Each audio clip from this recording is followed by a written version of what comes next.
Pour revenir à ce que je suis en train de dire, Dieu ne s'endette pas.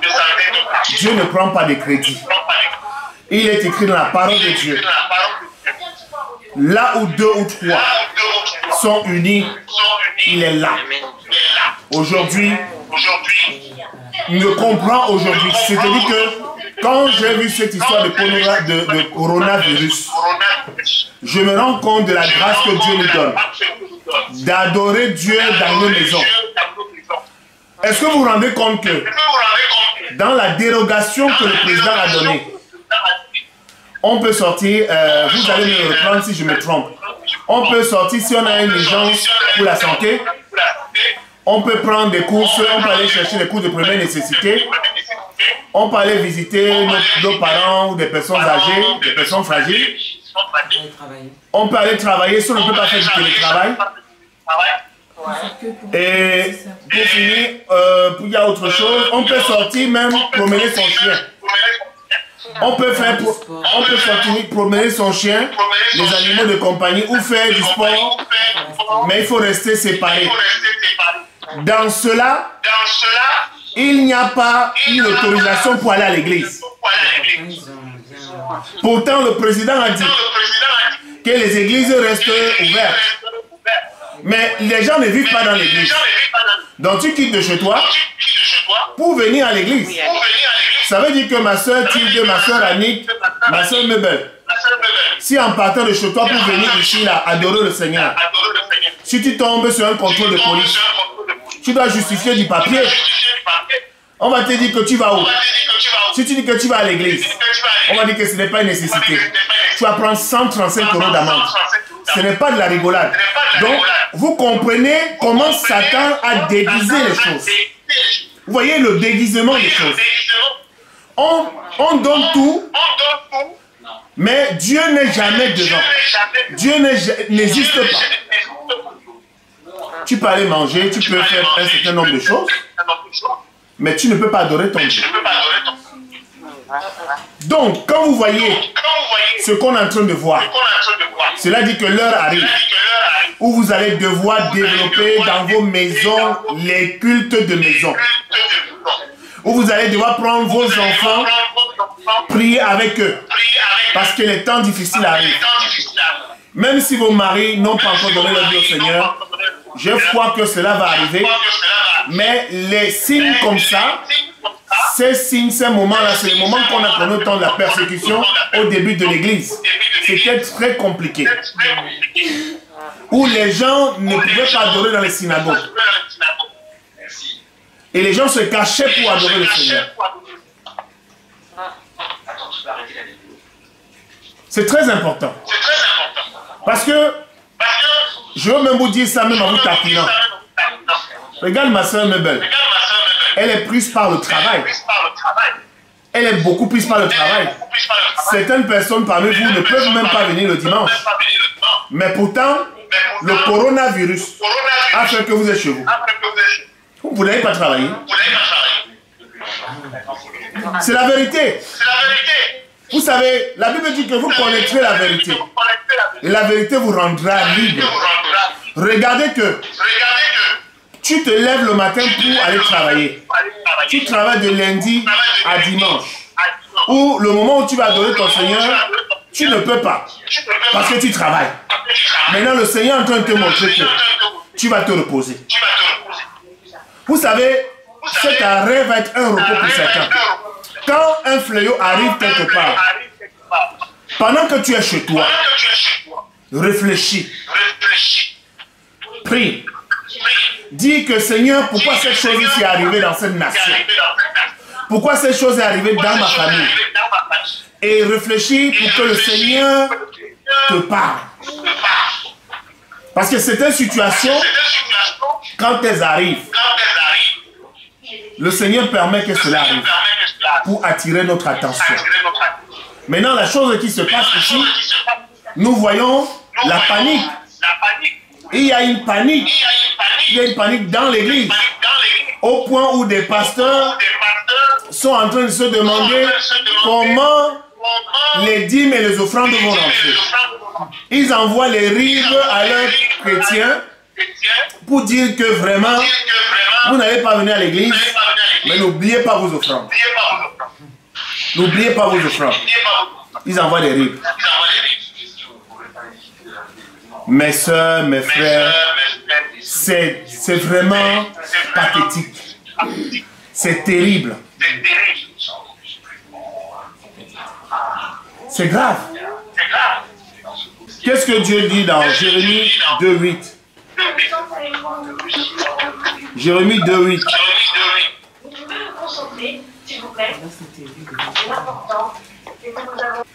Les sacrificateurs n'ont pas dit où est l'Éternel.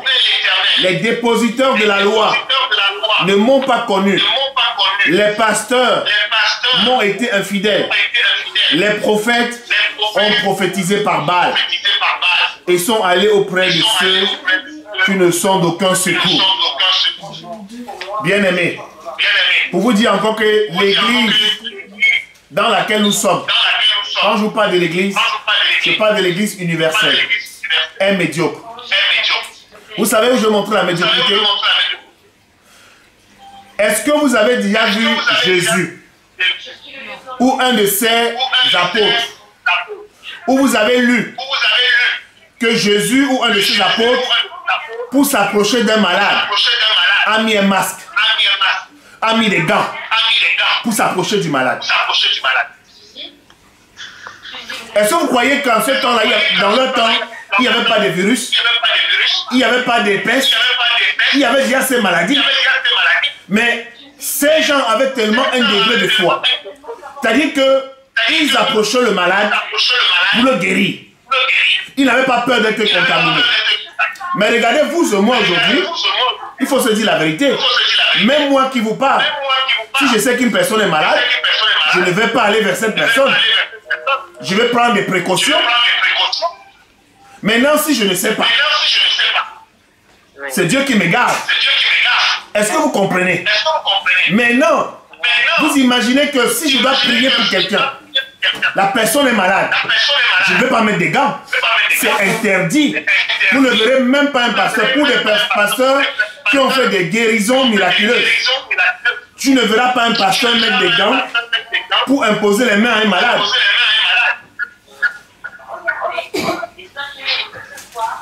Mais,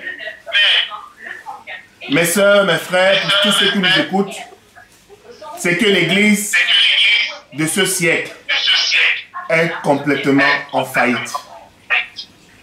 Il n'y a plus de vision, il n'y a plus de force, il n'y a plus de puissance. Aujourd'hui, par exemple, la sœur Lebel m'a envoyé un message en disant que nous sommes dans un moment de crise et que nous devons prier pour la nation et prier pour la famille. C'est une très bonne chose. Mais je vais vous dire quelque chose. C'est que quand un virus arrive, quand un flux arrive, quand une peste arrive, il faut qu'elle ait son effet. Ce n'est pas forcément nos prières qui vont changer quelque chose. Parce que ces choses-là ont été annoncées. Jésus n'a pas dit que quand les guerres vont arriver, quand les pestes vont arriver, quand les familles vont arriver, quand vous allez prier, cela va partir. Il a seulement dit que cela va nous servir de signe. Et ce sera le début. Parce que ça va passer. Et ce qui est intéressant dans cette affaire de coronavirus, c'est fait de sorte que ça puisse impacter notre mentalité. Il va y avoir un rebond de télétravail. Les gens vont quitter, les employeurs qui refusaient le télétravail, ils vont voir que c'est intéressant. La pollution, il y a moins de voitures. On pollue moins. Vous verrez qu'au bout de 2 mois, on va dire que l'air est respirable. Vous savez, Dieu parfois permet de faire des choses.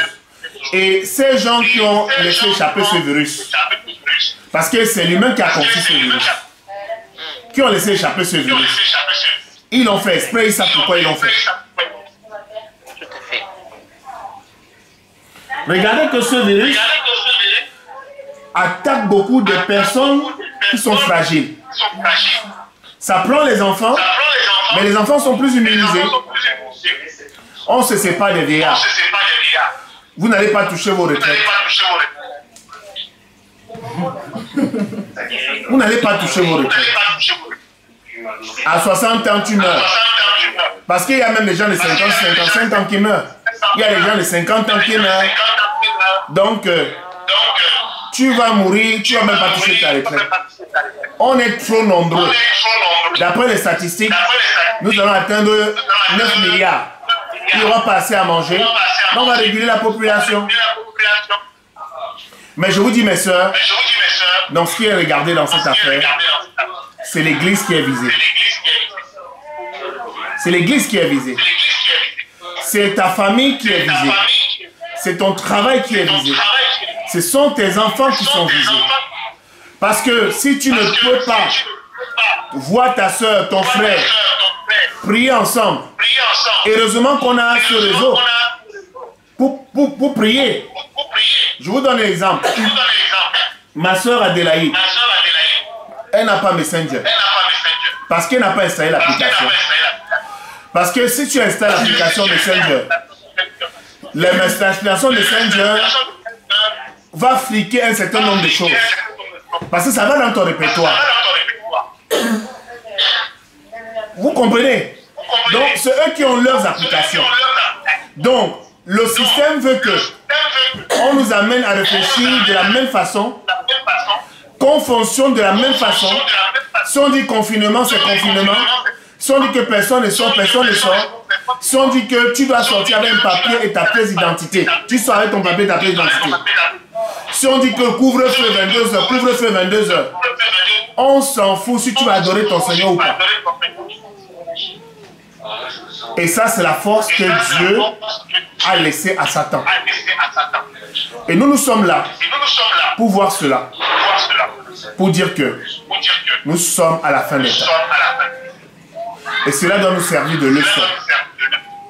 Dans ce que nous venons de lire, le Seigneur dit que celui qui persévérera jusqu'au bout, c'est lui qui sauvera son âme.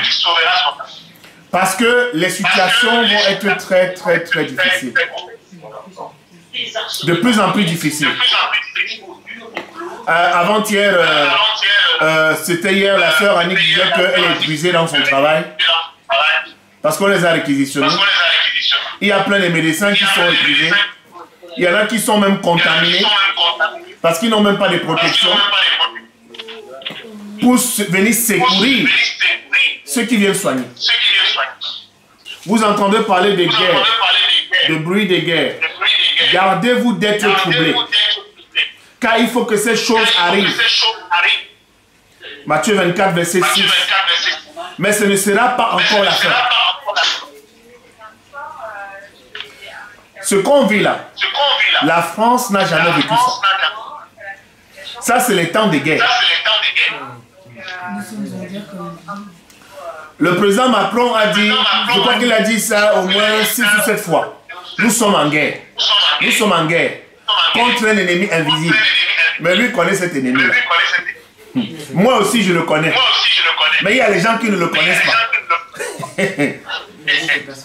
Vous comprenez? Lui, ce n'est pas son ennemi. Mais moi, c'est mon ennemi. Mais le Seigneur nous a révélé ça. Macron n'a pas besoin de dire ça. Le Seigneur Jésus nous avait déjà annoncé. Il nous avait prévenu. Et il dit que ce ne sera pas encore la fin. Ce n'est que le début. Et même beaucoup de scientifiques sont maintenant en train de parler. Il dit qu'il y aura encore d'autres vagues qui seront plus... Il y aura d'autres virus qui seront encore plus puissants. Donc, ici, mes soeurs, mes frères, c'est que nous devons nous dire une chose. C'est que nous devons rendre gloire au Seigneur. Pour dire que la parole de Dieu est véritable. Il y a des gens qui contestent la parole de Dieu. Il y a des gens qui disent que les Écritures, c'est les hommes qui ont écrit. Ainsi de suite. Mais ici, nous devons comprendre que la parole de Dieu est véritable. La parole de Dieu est véritable.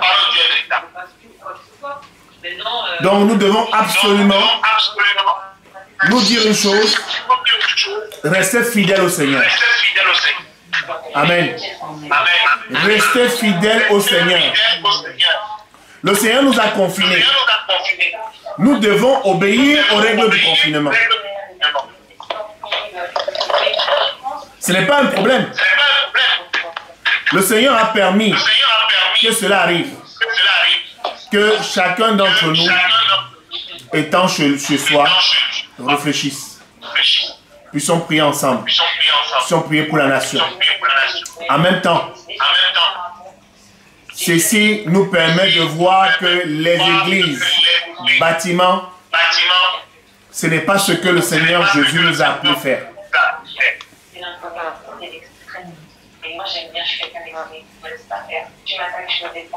La Pâque ne va pas avoir lieu cette année.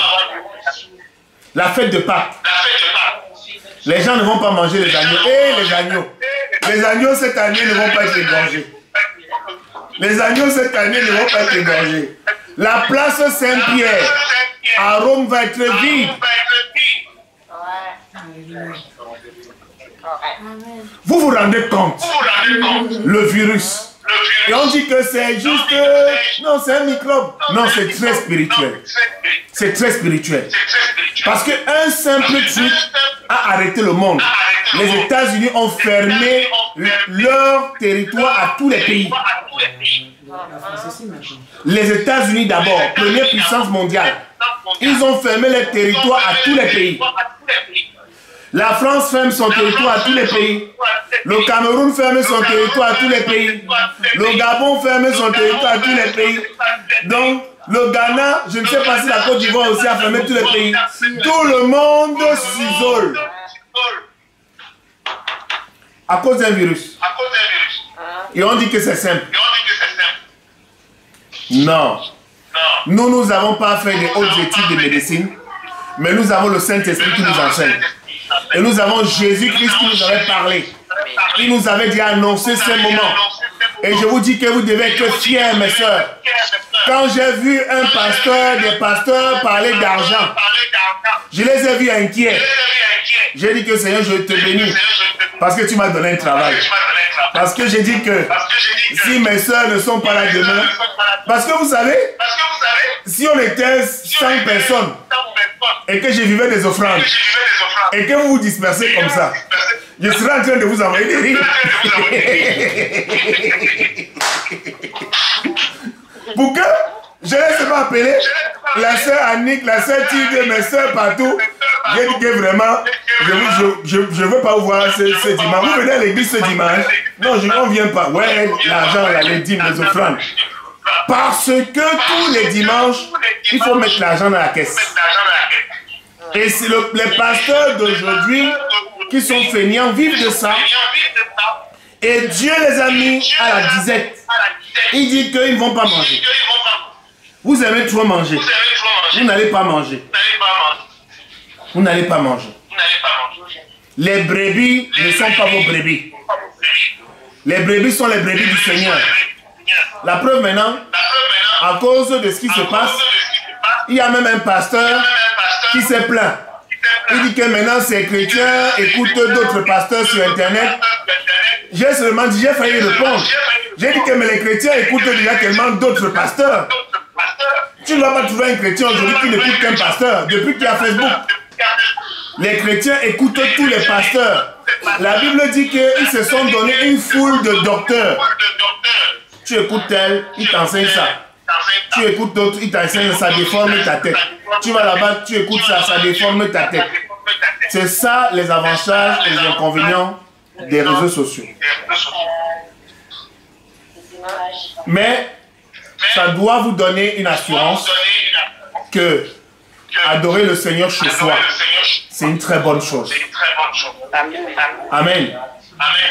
Parce qu'il faut dire que une église, les églises d'aujourd'hui, Jésus n'a pas laissé ça, fonctionnent comme les entreprises. Les églises vivent des dons.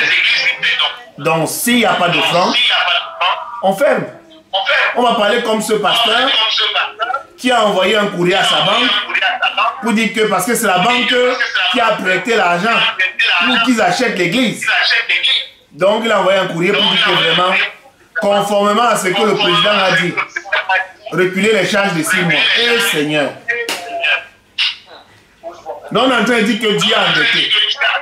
On est en train de dire que Dieu a des dettes.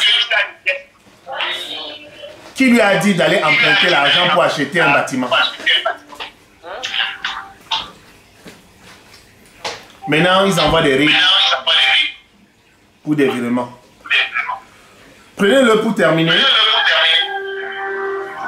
Jérémie 25, 34.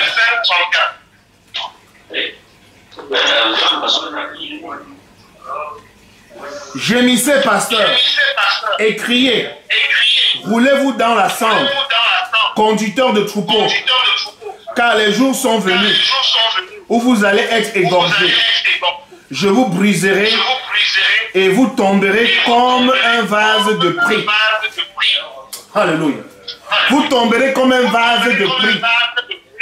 Ça dit que l'endroit où ils ont mis leur orgueil, dans des mausolées qui sont bâtis, des églises qui sont bâties, des bâtiments, tout ça va s'écrouler. Et vous savez, je vous dis une autre chose. Après ça, il y aura une grande crise. Une très grande crise économique. Les Africains sont déjà en train de dire que c'est sûr que les Européens vont venir toquer chez nous pour pouvoir renflouer les caisses. Parce qu'il faut dire que l'argent des taxis, les hébergements, tout ce que le président Macron est en train de distribuer, en disant qu'il y aura ça, payer ceci, payer cela. Mais ce qui est intéressant, je pense que tout le monde n'a pas écouté ce qu'il a dit à la fin. Nous aurons tous des conséquences à tirer de cette affaire. Il a dit que il met à disposition 300 milliards comme caution pour soutenir les entreprises pour qu'elles ne ferment pas. Moi, j'ai pris le Seigneur que je n'ai pas à dépendre de ça. Et je rends grâce au Seigneur que je ne vais pas dépendre de ça. Alléluia. Mais je dis une chose, c'est que les entreprises qui sont en train de reculer les échéances, les banques ne perdent jamais de l'argent. Recule une échéance de 6 mois d'une banque. La banque va dire que, ok, je vais étaler ton échéance, je vais augmenter le taux d'intérêt, je vais augmenter ceci, cela. Il y aura des répercussions sur les frais de traitement de banque, les cartes bleues. La vie va devenir chère. Même la TVA va augmenter pour renflouer les caisses de l'État. Macron, le président, a dit que nous allons tirer les conséquences de cette crise. Nous sommes en guerre. Mais moi, je ne suis pas en guerre. Moi, c'est le Seigneur qui est en guerre pour moi. Alléluia. La Bible dit que le juste vivra par la foi. Le juste vivra par la foi. Donc, vous ne devez pas avoir peur pour vos emplois. Parce que ce qui se passe ici, un système a été donné. Des avantages ont été donnés. Mais nous allons profiter de ces avantages en tant qu'enfants de Dieu. Mais nous n'aurons pas à subir la facture.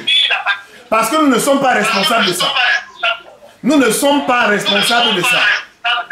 Parce que le monde, c'est le monde et son système. Et les gouvernements et leurs dirigeants, c'est eux qui sont responsables de ça. Nous n'avons pas à payer la facture. Le Seigneur payera pour nous. Il a déjà payé pour nous sur la croix du Calvaire. Jésus a déjà payé pour toi sur la croix du Calvaire. Donc tu n'as pas de retombée à payer par rapport au coronavirus, par rapport à la facture qui va s'alourdir. Parce que je vous dis qu'elle sera chère. Elle sera chère. Les gens vont arriver à un moment où ils ne pourront plus s'en sortir financièrement. Mais la Bible dit que celui qui persévérera jusqu'à la fin sera sauvé. Que les gens ne se moquent plus de vous. Que vous faites le culte dans une maison. Alléluia.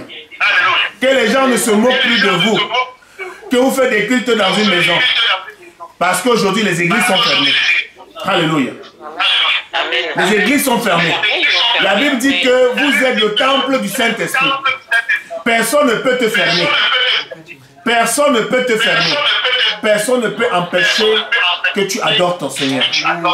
Même si on ne s'est pas vu ce soir, tu es connecté avec moi en esprit. Pour que nous prions ensemble. Pour que nous prions pour la nation. Parce que nous souhaitons quand même que cela s'arrête. À cause de nos sœurs. À cause de nos amis que nous aimons.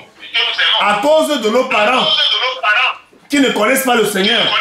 Nous aimerons que cette affaire de coronavirus qui a confiné tout le monde puisse réveiller les consciences.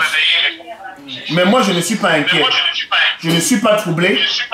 Je ne suis pas surpris parce que le Seigneur nous avait déjà annoncé ces moments. Alléluia. Dernière chose pour terminer. La Bible dit que Satan est le Dieu de ce monde. Et il a la force, il a le pouvoir sur cette terre de faire ce qu'il veut. Les prières que nous avons adressées, ce sont des prières de combat spirituel sur la terre pour sauvegarder nos intérêts sur la terre. Mais cela n'a rien à voir avec ce que nous avons déjà acquis en Jésus dans le ciel. Amen. Alléluia. Demeurez fidèles. Restez fermes dans la foi.